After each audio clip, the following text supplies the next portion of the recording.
Hello students. पिछले turn पर हमने एपीकल्चर और सेरीकल्चर के बारे में पढ़ा था। आज हम लैग कल्चर के बारे में पढ़ेंगे, जो कि बीएससी पार्ट थर्ड का थर्ड पेपर का एक टॉपिक है। मैं अर्चिता खंडेलवाल। मैं लैग कल्चर के बारे में बहुत प्राचीन जमाने से ही साइंटिस्ट जो थे और जो प्रकृतिविद थे, उन सबको लाख के इंसेक्ट्स और लाख के जो प्रोडक्ट्स हैं उनके बारे में जानकारी थी। लाख का बारे में वर्णन जो है प्राचीन संस्कृत ग्रंथ जैसे अथर्ववेद में भी लाख का ग्रह का वर्णन किया गया है, जहां पर इसको लाक्षा कहा गया है। इसी तरह से महाभारत में भी इसका वर्णन है। आप लोगों ने स्टोरी सुनी होगी लाक्षा ग्रह की, तो जो कि लाख का बना हुआ था, पांडवों के लिए बनवाया गया था। तब से लाख के बारे में जानकारी है।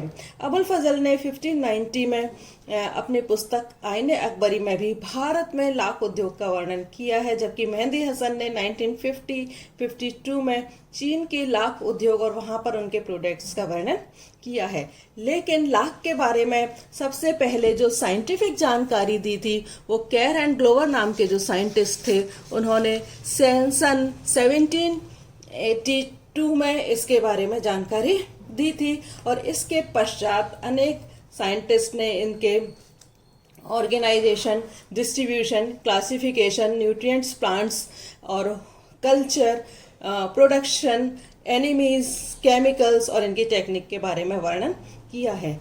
तो लाख के 3 मेन प्रोडक्ट्स हैं। एक तो है लाख रंजक, लाख मोम और लाख रेजिन, जो है वो इसके 3 मेन प्रोडक्ट्स हैं। नाउ डिस्ट्रीब्यूशन, कहाँ कहाँ लाख पाया जाता है। लाख के उत्पादन में भारत का एकाधिकार रहा है। भारत अग्रणी देशों में आता है और उसके बाद में थाईलैंड जो है अब भारत का प्रतिद्वंदी बन गया है लाख प्रोडक्शन के लिए। इसके अलावा और भी बहुत सारे देश जैसे कि अफ्रीका है, ऑस्ट्रेलिया, ब्राजील, बर्मा, श्रीलंका, चीन, Formosa, France, Germany, Japan, Malaya, Spain, Thailand, संयुक्त राज्य अमेरिका, यहाँ पर भी लाख प्रोडक्शन होता है। भारत में आसाम, बंगाल, बिहार, दिल्ली, गुजरात, मध्य प्रदेश, मद्रास, मैसूर, उड़ीसा, पंजाब, राजस्थान और उत्तर प्रदेश आदि जगहों पर लाख का उत्पादन होता है। नाउ एनिमल किंगडम में जो लाख इंसेक्ट है वहाँ वो कहाँ पर अपनी जगह बनाता है, तो लाख फाइलम आर्थ्रोपोडा में क्लास इंसेक्टा में आता है। इसका ऑर्डर हेमिप्टेरा है और सब ऑर्डर होमोप्टेरा में आता है। इसका जो जीनस है टेकार्डिया और स्पीशीज इसकी है लैक्का। तो आज हम जो लाइफ साइकिल पढ़ेंगे वो हम आज टेकार्डिया लैक्का के बारे में ही पढ़ेंगे। नाउ स्पेसिफिक फीचर्स क्या हैं इनके लाख कीट के। टेकार्डिया लैक्का को सब पहले लेसिफर लैक्का भी कहा जाता था। यह एक छोटा रेजिनस रेंगने वाला कीट है, मीन्स रेजिन ये छोड़ता है, जो अपने माउथ पार्ट्स को पौधों के टिश्यूज के अंदर घुसाकर वहां से रस चूसता है और फिर आकार में बढ़ता है।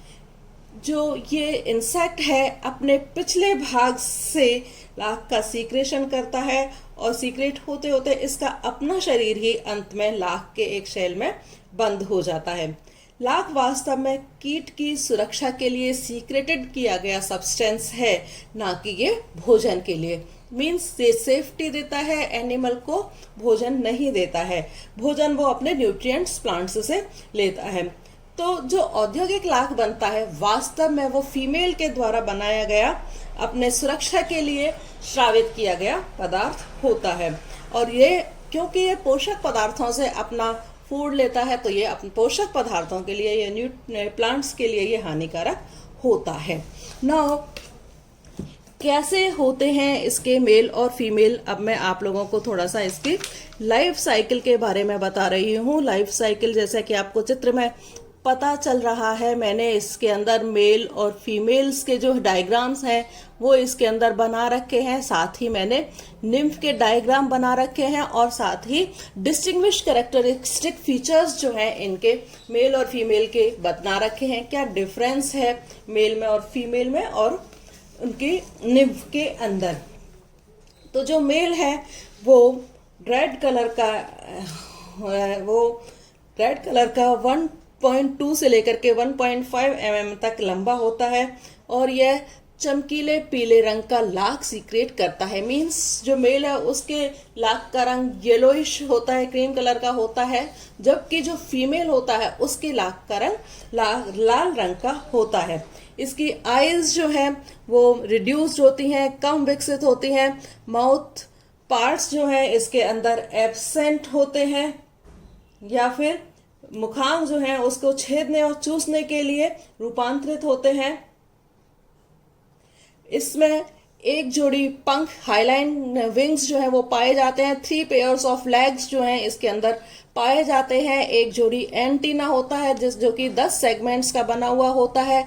इसकी जो पूरी बॉडी है वो 3 पार्ट्स में डिवाइड होती है, हेड, थोरैक्स और एब्डोमेन। हेड के ऊपर रिड्यूस्ड आईज जो है, कंपाउंड आईज जो है वो इसके ऊपर पाई जाती हैं। एब्डोमेन 8 सेगमेंट्स का एब्डोमेन बना हुआ होता है और ये एब्डोमेन जो है एक छोटे काइटिन के बने काफी विशिष्ट खोल के रूप में रूपांतरित होता है। लास्ट में इसके अंदर शिश्न होता है और जिसके दोनों तरफ कॉर्डल सीटास जो है वो इसके ऊपर पाए जाते हैं। जबकि जो फीमेल है, फीमेल मादा से कंपैरेटिवली बड़ी होती है, जिसका साइज जो है 4 से लेकर के 5 mm तक होता है। पायरीफॉर्म शेप में पाई जाती है।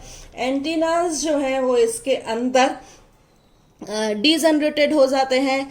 आईज भी इसके अंदर एब्सेंट होती हैं। माउथ जो है पसिंग एंड सर्किंग टाइप के होते हैं और पसिंग एंड सर्किंग टाइप के माउथ होते हैं और लेकिन इसके अंदर हेड, एब्डोमेन और थोरैक्स का जो डिवीजन है वो इनके अंदर नहीं पाया जाता है। मीन्स इनको हम डिफरेंशिएट नहीं कर पाते हैं। एंड माउथ पार्ट जो है सकिंग एंड पर्सिंग टाइप के होते हैं। एंटीना साफ दिखाई देती हैं लेकिन अल्प विकसित होती हैं।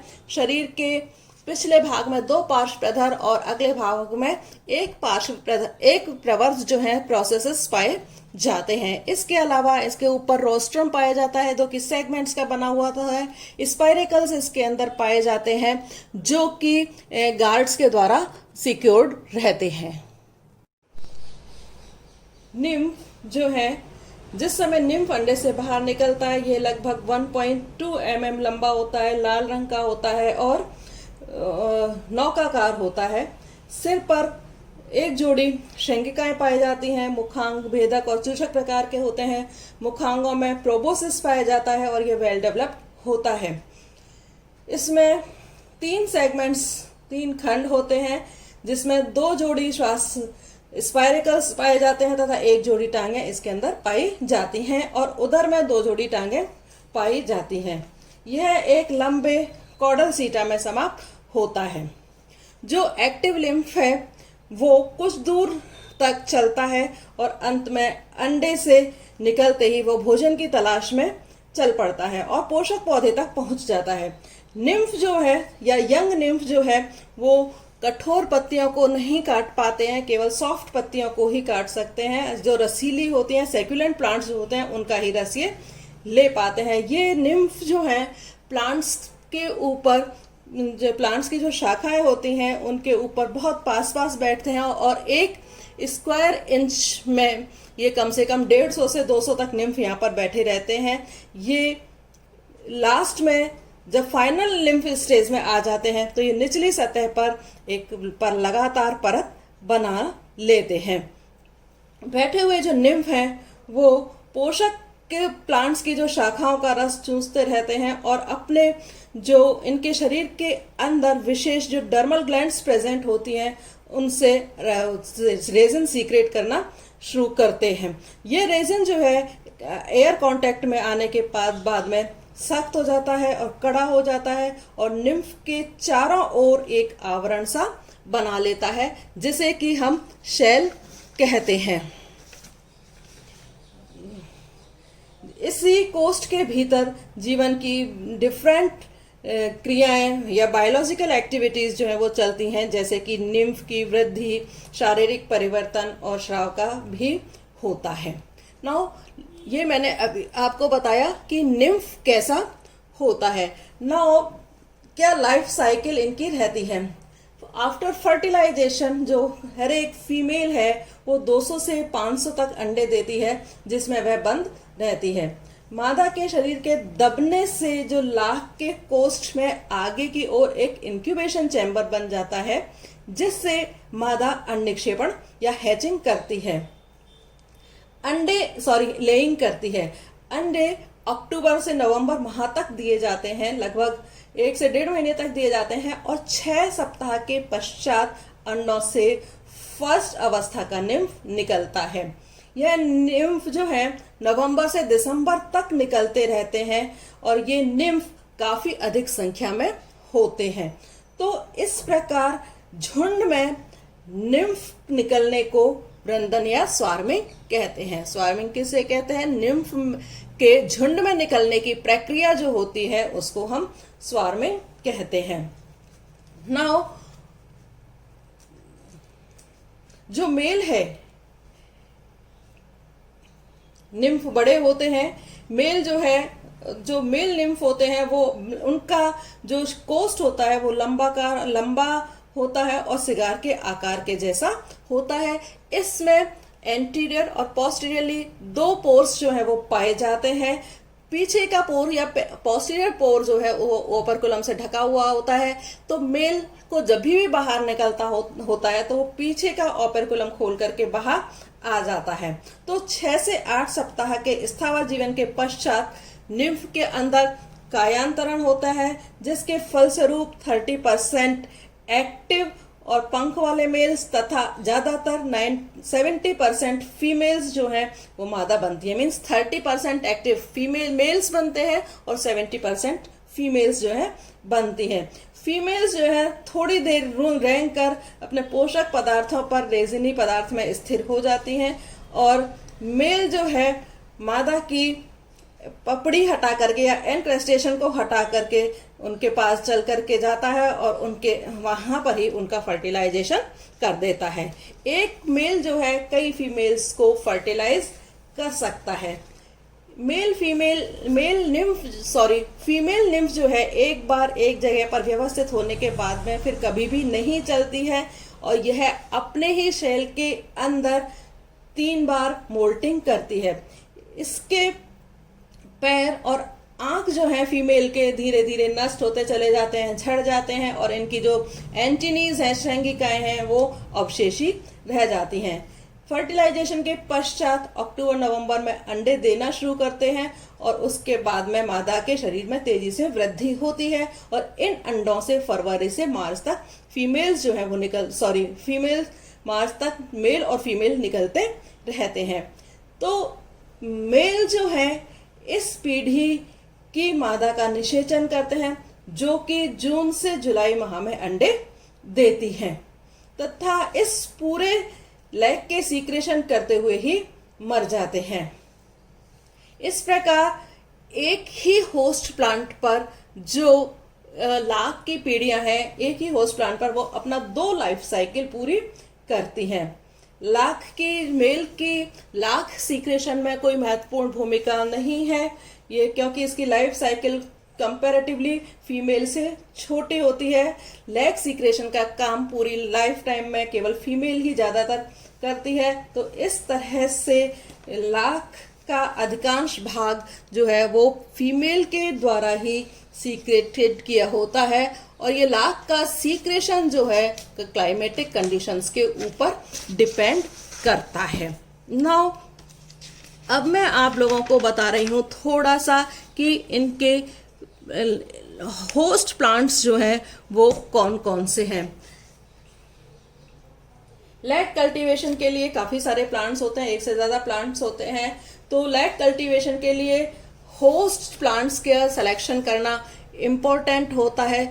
ये इनकी लैग इंडस्ट्री के लिए सबसे पहले ये देखना पड़ता है कि उस भाग की टोपोग्राफी क्या है, क्लाइमेटिक फैक्टर्स क्या हैं, साथ में कि वहां पर वो होस्ट प्लांट्स जो है वो ग्रो कर सकेंगे या नहीं कर सकेंगे, इन सब की भी जानकारी होना चाहिए। लगभग 113 तरह के प्लांट्स हैं जो कि एक तरह से होस्ट प्लांट्स की तरह से काम में आते हैं, लेकिन जो मुख्य हैं वो हैं कुसुम, बबूल, बेर, पलाश, घोंट, खैर, पीपल, गूलर, पकपी, पुतकल, आम, साल, शीशम और अंजीर ये मेन होस्ट प्लांट्स हैं जिनके ऊपर की लैक इंसेक्ट्स रहता है। लाख की गुणवत्ता पोषक पौधे की किस्म के ऊपर निर्भर करती है और कोई भी आर्टिफिशियल लैक अभी तक ओरिजिनल लैक की जगह नहीं ले पाया है। खैर, कुसुम और बबूल यदि खेतों से सीधे हों तो अधिक उत्तम प्रकार का लाख बनता है। मीन्स कुसुम, बबूल और खैर से उत्तम प्रकार का लाख बनता है, जबकि पलाश, बेर और खोंड से ज्यादा मात्रा में लाख का प्रोडक्शन होता है, जबकि वो पहले पौधशाला में बोए जाएं और बाद में उनका रोपण जो लाख उगाने वाले खेतों में किया जाए। पलाश और बेर एक विशेष प्रकार के लाख का उत्पादन करते हैं जिसे कि कुसुमी लैक कहा जाता है। आज का टॉपिक इतना ही। नेक्स्ट वीडियो में हम इसके आगे लैक कल्टीवेशन आपको बताएंगे।